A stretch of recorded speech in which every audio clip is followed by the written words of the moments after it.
Hello friends welcome my channel. आज के मैं बानाबो रुई माछेर एक रेसिपि। रुई माछेर रेसिपिटा बानानोर जोन्नो एखाने देखुन आमि रुई माछ नियेछि। एखाने आमि 800 ग्राम रुई माछ नियेछि। रुई माछगुलोके खूब भालोभाबे धुइये निये लेबू रस, नुन, हलुद और लंका गुঁড়ো माखिয়ে রেখেছি। আমি এটাকে 15 মিনিট আগে মাখিয়ে নিয়ে এটাকে ম্যারিনেট করে রেখেছি। এখন নিয়ে নিয়েছি আমি একটা ননস্টিকের কড়াই, গ্যাসের ফ্লেম অন করে নিচ্ছি।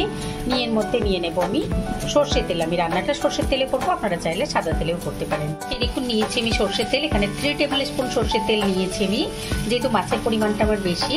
দিয়ে তেলটা খুব ভালোভাবে গরম হতে দেবো, তারপরে আমরা মাছগুলো ভেজে নেব। তেল গরম হয়ে গেছে, তো এখন তেলের মধ্যে আমি দিয়ে দিচ্ছি ম্যারিনেট করে রাখা মাছগুলো।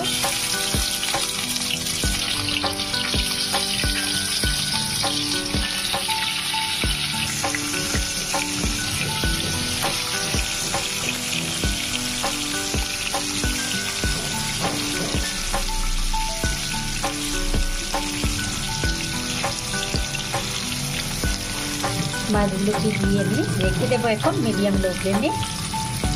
দেখুন মাছটা দিয়ে আমি 3 মিনিট রেখে দিয়েছিলাম মিডিয়াম হাই ফ্লেমে। এখন আমি মাছগুলোকে উল্টে দিচ্ছি।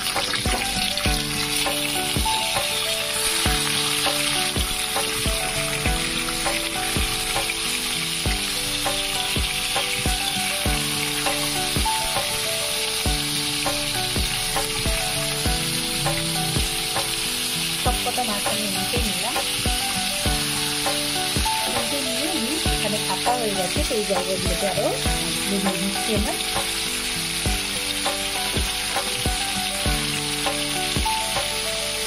আমি আরও 3 মিনিট রেখে দেবো।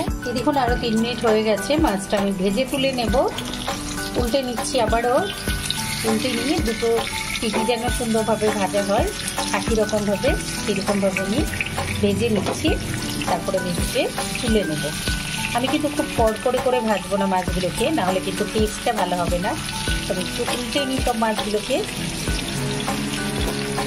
দেখুন মাছটা ভাজা হয়ে গেছে। আমি মাছের টুকরোগুলো একটা একটা করে তুলে নেব। একটা বোলের মধ্যে আমি তুলে এগুলোকে রেখে নেব। তারপরে এই তেলের মধ্যেই আমি মশলাটা ভেজে নেব।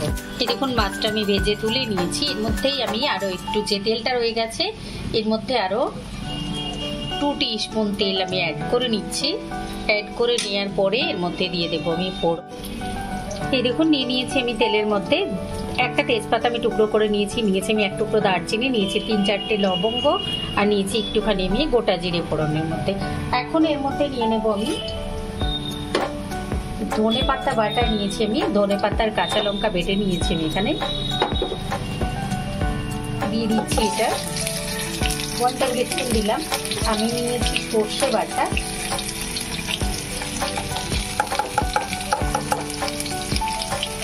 অ্যাড করে দিলাম আমি। আর দিয়ে দেবো আমি এটাকে একটুখানি তেলের উপর নাড়িয়ে নেব। এর মধ্যে দিয়ে দিচ্ছি আমি নুনটা। এই দেখুন নিয়ে নিয়েছি আমি ধনে পাতা বাটাটা নিয়েছি আমি। এর মধ্যে রয়েছে আমার কালো সর্ষে বাটা, রয়েছে ধনে বাটা, একটুখানি গোটা ধনে, গোটা জিরে, এখানে নিয়েছি নুন, এখানে নিয়েছি গরম মশলা আর জিরে গুঁড়ো, নিয়েছি আদা রসুন বাটা। এটাকে আমি খুব ভালোভাবে কষিয়ে নেব। 2 মিনিট মতো এটাকে লো ফ্লেমে কষিয়ে নিচ্ছে। আদা রসুন আর কাঁচা লঙ্কা বাটাটাও আমি নিয়ে নিয়েছি।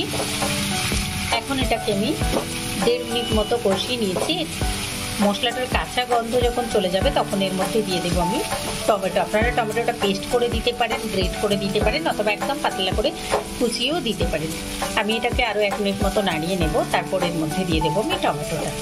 এই দেখুন মশলাটা ভাজা ভাজা হয়েছে, মশলাটার পাশ থেকে তেল দেখুন চকচক করছে। তো এখন আমি দিয়ে দিচ্ছি এর মধ্যে কুচনো টমেটো।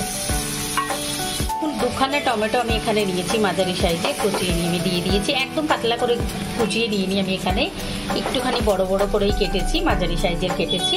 এটাকে নাড়াতে নাড়াতে মেল্ট হয়ে যাবে। একেবারে পাকা টমেটো নিয়েছি আমি, আপনারা চাইলে কিন্তু এটাকে পেস্ট করে নিতে পারেন। এটাকে এখন আমি 2-3 মিনিট মতো কষিয়ে নেব যাতে টমেটোটা সেদ্ধ হয়ে যায়। টমেটোটা দেওয়ার পরে আমি 2 থেকে 2.5 মিনিট মতো এটাকে নেড়ে নিয়েছি। গ্যাসের ফ্লেমটা আমি লো করে দিয়েছিলাম, করে নাড়িয়ে নিয়েছি। দেখুন এটাও এখন অনেকটা টমেটোটা সেদ্ধ হয়ে এসছে আর পাঁচটা দেখুন ধরে যাবে এরকম মনে হচ্ছে। তো এই সময়টা আমরা একটু জল অ্যাড করে দেবো এর মধ্যে।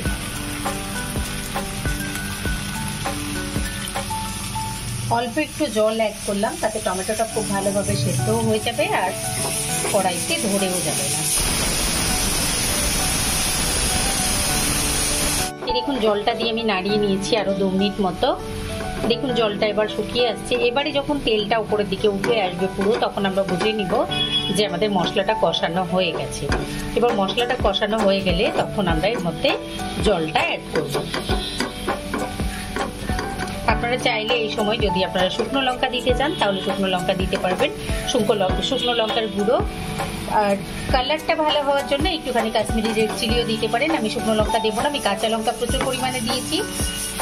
ঠিক যতটা পরিমাণ লাগবে প্রচুর পরিমাণে, মানে যতটা পরিমাণ আমার ঝাল আমি করব ঠিক ততটা আমি দিয়েছি, যার জন্য এখানে আমি শুকনো লঙ্কার গুঁড়ো অ্যাড করবো না বা কাশ্মীরি রেড চিলি অ্যাড করবো না, যেহেতু এটা আমি ঘরে খাবার জন্য তৈরি করছি। যদি আপনারা মনে করেন যে অতিথি আপ্যায়নের জন্য করবেন তাহলে কালারটা ভালো হবে, তো অবশ্যই কাশ্মীরি রেড চিলিটা অ্যাড করবেন। এখন আমি এটাকে দেখুন এইটা পাশ থেকে দেখতে পাচ্ছেন কষাতে কষাতে এই যে তেলটা চকচক করছে একটুখানি করে, তো এইটা আরো 1 মিনিট মতো আমরা লো ফ্লেমে কষিয়ে নেব। আরো 1 মিনিট লো ফ্লেমে আমি মশলাটা কষিয়ে নিয়েছি। দেখুন তেলটা পুরোপুরি উঠে এসছে, মানে ভেসে গেছে, তেলটা বোঝা যাচ্ছে চকচক করছে। তারপর আমি এর মধ্যে অ্যাড করে দিচ্ছি আবারও জলটা।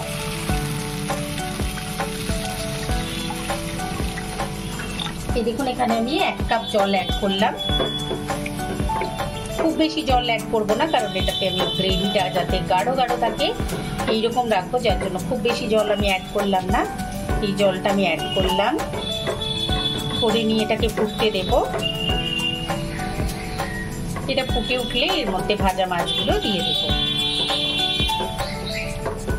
দেখুন মাছের ঝোলটা আমার খুব সুন্দরভাবে ফুটে গেছে, ফুটতে শুরু করেছে।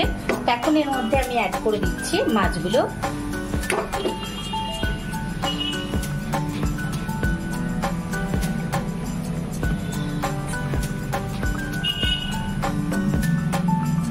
ভেজে রাখা মাছগুলো অ্যাড করে দিয়ে এটাকে ঢাকা দিয়ে আমি ফুটতে দেব 5 মিনিট মতো। এই দেখুন মাছটা দেওয়ার পরে 5 মিনিট ফুটে গেছে। তো এখন আমি মাছগুলোকে একটুখানি নাড়িয়ে দিচ্ছি, উপর নিচ করে নিচ্ছি, মানে উল্টে নিচ্ছি।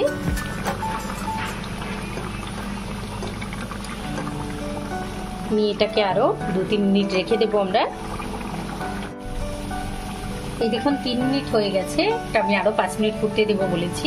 দেখুন 4 মিনিট পর আমি ঢাকাটা তুলে নিয়েছি। তুলে নেওয়ার পরে এর মধ্যে আমি একটুখানি ছড়িয়ে দিচ্ছি গরম মশলার গুঁড়ো। এখানে মৌরি আর এলাচ গুঁড়ো রয়েছে আমার। গরম মশলার গুঁড়ো বলতে মেইনলি আমি মৌরি আর এলাচ গুঁড়ো শুকনো খোলায় ভেজে নিয়ে গুঁড়ো করে রেখেছি, সেইটাই দিয়ে দিলাম আমি এর মধ্যে। দিয়ে এটাকে এখন আমি ঢাকা দিয়ে রেখে দেবো। 2 মিনিট পর গ্যাসের ফ্লেমটা আমি অফ করে দেবো। এই দেখুন 2 মিনিট হয়ে গেছে, ঢাকাটা টেনে নিয়েছি। এখন গ্যাসের ফ্লেম অফ করে দিয়ে এটাকে আমি 10 মিনিট রেখে দেবো। গ্যাসের ফ্লেম অফ করে দিলাম। 10 মিনিট পরে এটাকে তুলে আমি সার্ভ করে দেবো। তো আপনারা দেখলেন তো কত ইজি আর কত সহজেই তৈরি করে নিলাম আমি মাছের এই পদটা। আপনারা অবশ্যই এটা ট্রাই করবেন, খেতে খুবই ভালো লাগে। তো আপনারা অবশ্যই ট্রাই করবেন, কমেন্ট করে জানাবেন, লাইক করবেন, আমার চ্যানেলকে সাবস্ক্রাইব করবেন। 10 মিনিট পরে এটাকে আমি তুলে সার্ভ করে দিচ্ছি। 10 মিনিট হয়ে গেছে, আমি ঢাকা দিয়ে রেখে দিয়েছিলাম।